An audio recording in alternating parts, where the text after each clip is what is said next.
Lieutenant commander محسن علی, آپ Pakistan navy سے تعلق رکھتے ہیں. سر السلام علیکم. سب سے پہلے تو thank you so much for your time, اور it's a pleasure hosting you on the show. 2 تاریخ سے اس کا آغاز ہوا ہے, کب تک یہ جاری رہے گی؟ اب تک کیا کچھ ہو چکا ہے؟ غالباً ایک ریسکیو مشن جو ہے اس کا بھی ڈسپلے کیا گیا تھا گزشتہ روز, تو پلیز ہمیں بتائیے گا کیا کچھ ہو چکا ہے اب تک. بسم اللہ الرحمن الرحیم. سب سے پہلے تو میں آپ کا اور آپ کا چینل کا انتہائی مشکور ہوں کہ ایک ضروری پاکستان میریٹائم پوٹینشیل کے حوالے سے بات کرنے کے لیے آپ نے مجھے اس دعوت پروگرام میں مدعو کیا. اس گڑی کو جب ہم آگے لے کے چلتے ہیں, پاکستان میریٹائم پوٹینشیل کی بات کرتے ہیں, تو سب سے پہلی اور سر فہرست ضرورت ہے کہ جو ہمارے میریٹائم زونز ہیں اور ان کے بیونڈ جو سی ہے وہ سیف اینڈ سیکیور انوائرمنٹ ہو. جب ہم بات کرتے ہیں سیف اینڈ سیکیور انوائرمنٹ کی, تو اس انوائرمنٹ کو بہتر سے بہتر بنانے کے لیے ہم نے اس مشق کا انعقاد کیا ہے, جو کہ اپنی سیریز کی 3rd ایکسرسائز ہے. 2026 میں کنڈکٹ ہو رہی ہے یہ 2 سے 9 فروری میں. اس ایکسرسائز کا مقصد یہ ہے کہ جتنے بھی ہمارے نیشنل اسٹیک ہولڈرز ہیں جو کہ پاکستان کے میریٹائم ارینا سے منسلک ہیں, ان تمام کو ایک یکساں پلیٹ فارم مہیا کیا جائے in the shape of JMICC اور joint maritime information coordination centre. اس سینٹر کے تحت تمام اسٹیک ہولڈرز کو ہم نے ایک پلیٹ فارم پہ لے کے آئے ہیں, تاکہ جو کوئی بھی ہمارے روایتی اور غیر روایتی خطرات جو میریٹائم ارینا میں پاکستان کو فیس ہیں, ان سے ہم کیسے نبردزماں ہو سکتے ہیں. اب ذرا ہمارے ویورز کو یہ بھی بتائے گا, جب ہم کہتے ہیں کہ سارے اسٹیک ہولڈرز کو ہم لے کر آئے, who are those stakeholders? اس میں جو پاکستان کے نیشنل اسٹیک ہولڈرز جو کہ میریٹائم ارینا سے منسلک ہیں, ان کی ٹوٹل کوانٹٹی ہے 53, جس میں فشریز ہے, سول گورنمنٹ کے ادارے ہیں, دونوں پروونسز ہیں بلوچستان اور سندھ. اس کے علاوہ لا انفورسمنٹ ایجنسیز ہیں, ہماری منسٹریز انوالو ہیں. ٹوٹل جب ہم یہ کاؤنٹنگ کرتے ہیں تو it goes to 53 plus numbers جو کہ میریٹائم ارینا سے منسلک ہیں پاکستان. رائٹ. اچھا محسن صاحب, آپ نے بریفلی بتایا ہے, since you are from navy, let's deep dive into this. جی, سب سے پہلے تو یہ سمجھنا بہت ضروری ہے کہ پاکستان کے میریٹائم ارینا میں 2 قسم کے خطرات درپیش ہوتے ہیں at any given time. Number 1, traditional یا روایتی خطرات جو کہ کنونشنل یا ٹریڈیشنل اینیمی سے ہمیں فیس ہوتے ہیں in maritime arena of Pakistan. Second category of threats یا خطرات ہم کہتے ہیں غیر روایتی خطرات, جس میں میریٹائم ٹیررزم شامل ہے, ہیومن ٹریفکنگ شامل ہے, ڈرگ ٹریفکنگ شامل ہے, اللیگل فشنگ شامل ہے, اور اس کے ساتھ ساتھ نیچرل کلیمٹیز شامل ہیں.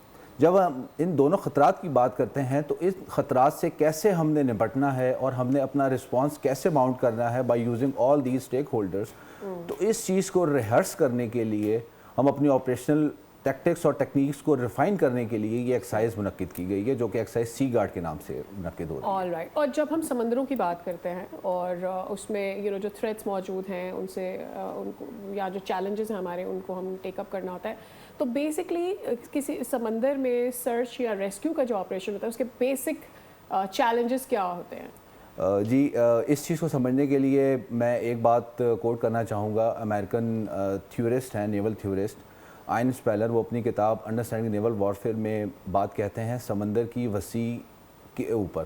انہوں نے لفظ استعمال کیا ہے اوپیکنس, مطلب سمندر جو ہے وہ اتنا وسیع ہے کہ آپ نے اگر وہاں پہ کوئی آپریشنز کرنے ہیں تو وہ بہت مشکل ہوتے ہیں آپ کے لیے. کس طرح سے وہ چیلنجز کیا ہیں؟ سب سے پہلا چیلنج ہوتا ہے آپ کو لوکلائزیشن اور آئیڈینٹیفیکیشن کا, کہ جو ایک شپ ہے یا ایک کوئی پلیٹ فارم ہے جو آؤٹ ایٹ سی آپریٹ کر رہا ہے, اس کے ساتھ کیا پرابلم ہوا ہے اور وہ کہاں پر ہوا ہے. جب یہ چیلنج آئیڈینٹیفائی ہو جاتا ہے تو اس کے بعد نیکسٹ چیلنج ہوتا ہے کہ جو پیرالل رسپانس جو اس کے اگینسٹ ہم نے جنریٹ کرنا ہے وہ کہاں سے جنریٹ ہوگا.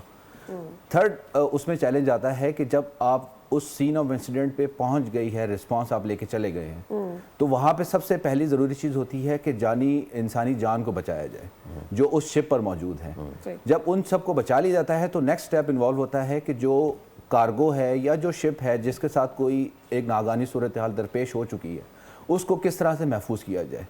اور جب یہ ہم سارے کام کریں تو جب ہم نے ایک انسانی جان کو ریسکیو کر کے اپنے جہاز پر آن بورڈ لے کے آئے ہیں, اس میں ہمارے بحری جہاز سرفیس شپس جن کو ہم کہتے ہیں وہ بھی شامل ہوتے ہیں, اس کے علاوہ ہوائی جہاز بھی شامل ہوتے ہیں. اور اس کو آپ منسلک کریں گے اوپیکنس کے ساتھ کہ کتنا وسیع سمندر ہے جی. تو آپ نے ان سب کو لوکیٹ کرنا ہے اور ان کو سیفلی سیکیور کرنا ہے اپنے جہاز کے اوپر.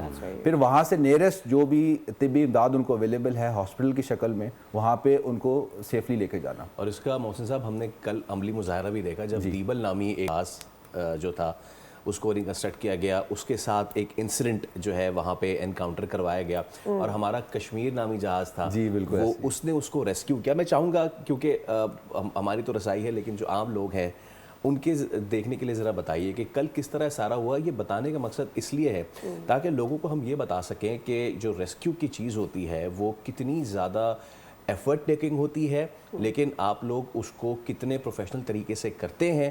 اور جیسے آپ کہہ رہے تھے کہ نیئر بائی جو صحت کا مرکز ہے سب سے پہلے وہاں لے کے جاتے ہیں, تو جو کشمیر نامی جہاز ہے ہمارا اس پہ ہی فرسٹ ایڈ ان کو پرووائڈ کی گئی جو کل ہم نے پورا ایک ماڈل بنایا. سو پلیز ذرا کل کے حوالے سے مجھے پلیز. جی کل کا جو ہمارا ایکسرسائز تھی اس میں ہم نے اس ایکسرسائز کو نام دیا ہوا تھا فیز سی فیز کا. اس ایکسرسائز کے اندر ہم نے یہ سیمولیٹ کیا تھا کہ جو کہ ہماری ابھی ریسنٹلی کچھ مہینہ پہلے کوسٹل فیری لانچ ہوئی ہے جو کہ کراچی سے گلف کنٹریز کو کنیکٹ کرے گی. اس کو ہم نے سیمولیٹ کیا تھا کہ ایک جہاز کے اوپر مختلف پیسنجرز موجود ہیں جس میں پاکستانی نیشنلز بھی ہیں اور فارن نیشنلز بھی ہیں. وہ جہاز جب پاکستان سے کراچی سے لیو ہو کے آؤٹ ایٹ سی ہے تو اس کے ساتھ اگر کوئی ناگہانی صورتحال درپیش ہو گئی ہے تو اس چیز کو کیسے رسپونڈ کریں گے اور کس طرح سے انسانی جانوں کو بچایا جا سکے گا. تو اس کا عملی مظاہرہ کل آپ سب نے وہاں جا کے آؤٹ ایٹ سی دیکھا کہ کس طرح سے اس جہاز کے اندر جو لوگ موجود تھے جو کہ کسی ایک کلیمٹی کی وجہ سے وہاں پھنس چکے تھے ان کو سیفلی سیکیور کیا گیا, ان جگہ پہ وہ لے کے آئے جہاز کے اوپر جو کہ آپ نے نام لیا ہماری پاکستان میری ٹائم سیکیورٹی ایجنسی کا جہاز ہے PMSS کشمیر. اس جہاز کے اوپر ان کو سیفلی ریکور کیا اور پھر وہاں پہ جو طبی امداد موجود ہوتی ہے ہمارے جہاز کے اوپر آن بورڈ اس کی مدد سے ہم نے ان کو فوراً سے طبی امداد مہیا کی اور پھر فردر آگے ان کو نیئرسٹ ہاسپٹل بھی لے کے گئے. رائٹ. اوبویسلی جب ہر سال سی ایکسرسائز کی جاتی ہیں تو ان کو انٹیگریٹ بھی کیا جاتا ہے. Every year there is an improvement, there are new things that you include. So what was the theme this year اور پچھلے سال سے کیسے یہ منفرد تھے؟ جی یہ آپ نے بہت اچھا کوشچن کیا ہے. اس میں میں آپ کو یہ بتانا چاہوں گا کہ جیسے میں نے پہلے بھی بتایا کہ یہ ایکسرسائز اپنی سیریز کی تیسری مشق ہے. یہ مشق پچھلی دو ایکسرسائزز سے دو وجوہات کی بنا پہ ڈفرینٹ ہے. نمبر 1 جو ہمارے میری ٹائم پاکستان کے میری ٹائم مرینا میں جو اسٹیک ہولڈرز انوالو ہیں ان کو نہ صرف انوائٹ کیا گیا ہے اس دفعہ بلکہ ان کو جو ہماری ایکچوئل سیمولیٹڈ ڈرلز ہو رہی ہیں اس ایکسرسائز میں ان کے اندر ایکٹیو پارٹیسپیشن کا موقع بھی دیا گیا ہے تاکہ ان کے جو اسٹینڈرڈ آپریٹنگ پروسیجرز ہیں ان کو مزید ریہرس کیا جا سکے اور ریفائن کیا جا سکے.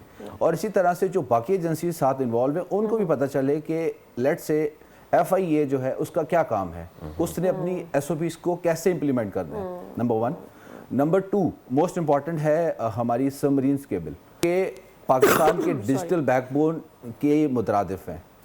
اس میں different companies for example PTCL, cyber net, trans world ایسی کمپنیز کو بھی ہم نے انوائٹ کیا ہے تاکہ وہ آئیں اور اپنے سبمرین کیبلز کی پروٹیکشن کو کس طرح سے ہم انشور کرتے ہیں, کس طرح سے ہم اپنا رسپانس ماؤنٹ کرتے ہیں اگینسٹ ٹریڈیشنل اور نان ٹریڈیشنل تھریٹس.